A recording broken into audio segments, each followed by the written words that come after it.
Яңалыклар чыгарылыш үз өчен башлап җибәрде. Студияда Алина Хисматуллина, хәерле кич. Яз бураннар белән килде. Мондый һава торышы кайчанга кадәр сакланыр? Кичке уеннан соң яшүсмерләргә урамда йөрү тыела. Законны кемнәр үтәми? Ачык һавада яраткан радио баручылар белән концерт, күңел кабат дусларын җыйды. Яз җил бураннар белән килде. Музанатнада синоптиклар һава шартларының бозылуы турында хәбәр иткән иде. Яллар буена буран булды. Тәүлек дәвамында автомобиль юллар предприятиесе хезмәткәрләре урамнарны боздан һәм кардан чистартты. Әмма кайбер шәһәрдәшләр юллар пычрак дип зарлана. Мондый һава торышы озак сакланырмы? Белгечләр нинди киңәш бирә? Безнең сюжетта. Җәяүле юллары, тукталышлар, проспектлар барысында чистарталар. Автомобиль юллары предприятиесе хезмәткәрләре 2 сменада эшли. Бу ялларда гына шәһәрдән 13 000 кубометр кар чыгарганнар. Хәсән Туфан проспектында урнашкан әлеге җәяүле юлын төш вакытына кадәр икенче тапкыр чистарталар. Сәгать 7 чыккан эшкә, көне буе кар ява, эшлибез. Әбит агып чыктык инде 1 сәгатькә. Шу. Кайбер шәһәрдәшләр һава торышына зарланмый, икенчеләре юлларда ботка хасил булды. Машинаны янга алады. Вот я живу 4205, я утром вышла, все чистенько, и на остановках все хорошо. Жулный старталар. Нормально все. Ну, гололед небольшой на дороге, заносит машину немножко. Синоптиклар мондый һава торышы 8 мартка кадәр сакланады, 9-ннан көннәр аязая. Мы ожидаем в республике, в том числе в набережных Челнах, снег, метель, усиление ветра, ну и существенное повышение температуры. Днем до 3-5 градусов мороза. Это будет связано как раз вот с приходом вот этого западного циклона, со сменой воздушных потоков на юго-западные. И вот этими юго-западными воздушными потоками наши районы будет подниматься более теплый воздух. Ехиди статистикасы буенча мондый көннәрдә юл һәлакәтләре саны арта. Шуңа күрә җәяүлеләргә һәм машина йөртүчеләргә игътибарлырак булырга кирәк. Гүзәл Шихапова, Ленар Султанов, Яңалыклар. Бәлек булмаганнар белән эшләү бүлеге инспекторлары кафе, рестораннарны тикшерде. Алар шул рәвешле кичке 10-нан соң өйләрендә утырмаган яшүсмерләрне ачыклады. Закон буенча 18 яшы тулмаган балаларга законлы вәкилләрдән башка җәмәгать урыннарында йөрү тыела. Әмма моңа колак салмаучылар да бар. И ты, брат, говоришь?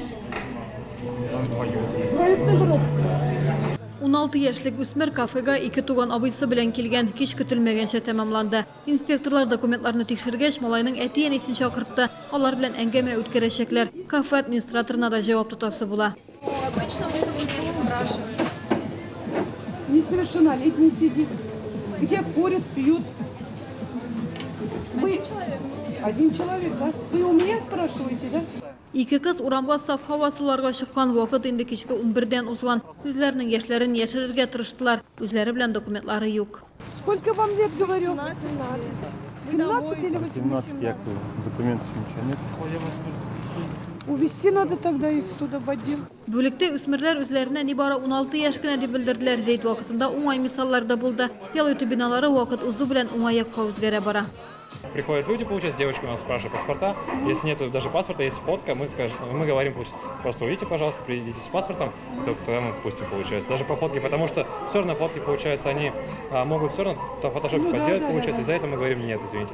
Либо права, либо паспорт, либо военник. Спрашиваем обязательно. Да. Потому что молодежь есть и 24 года и выглядит на 16. Поэтому спрашиваем. Комендант сәгатен үтәлешен тикшерүгә багышланган рейдлар даими рәвештә уздырыла. Бәйрәмнәр, яллар һәм каникуллар вакытында закон бозучылар саны арта.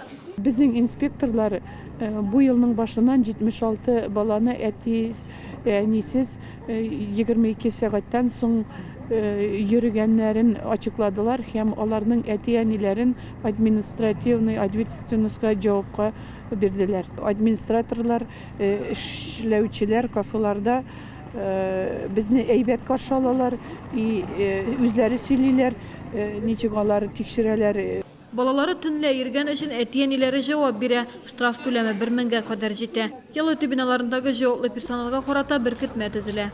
Гүзәл Шихапова, Элдар Шайдуллин, Яңалыклар. 2018 елда Татарстанда 297 ятим бала тора калачак. Бу максатларга федераль һәм республика бюджетларынан 355 миллион 286 мең сум акча бүленгән. 2017 елда барлыгы 346 миллион 724 мең сумга 305 ятим бала тора калды.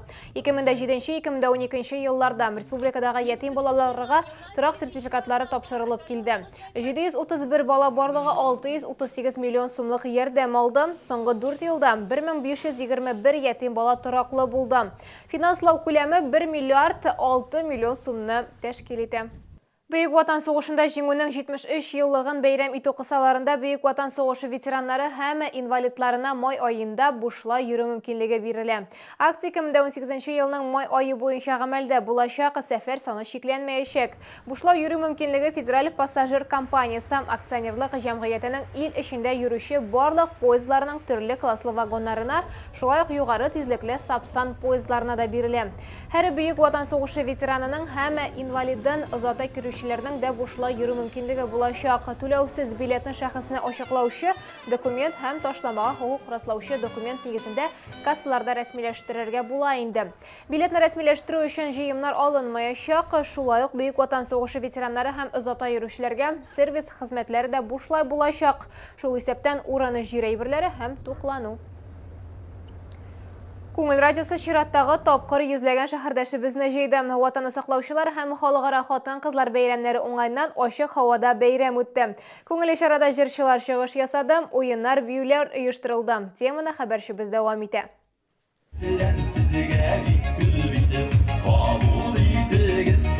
Кызыклы уен бию танылган һәм яңа гына табаннан төшкән җырлар. Күңелне тыңлаучылар радио алып баручылар белән очрашты. Бәйгеләрдә катнашып бүләкләр отты.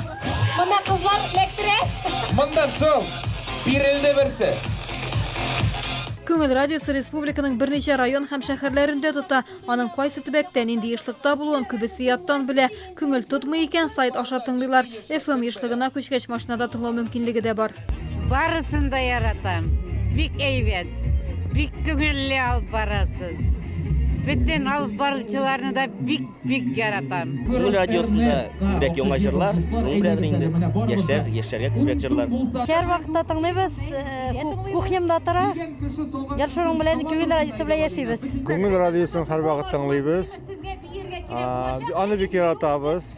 Күңел радиосына килсәктә уңышлар телибез. Бу әле соңгы очрашу түгел. 1 апрельдә Сара Садыкова исемендәге концертлар залында чираттагы концерт булачак. Радио тыңлаучылар өчен Илгәрәй, Айсылу Габдинова, Рөстәм Закиров, Зөһрә Шәрифуллина, Әлфинә Азгамова һәм башкалар чыгыш ясаячак. Гүзәл Шихапова, Ленар Султанов, яңалыклар. Бу сезгә ишеткерәсе соңгы яңалыгыбыз иде. Мин Алина Хисматуллина сезнең белән сау булашам. Исән-имин булыгыз.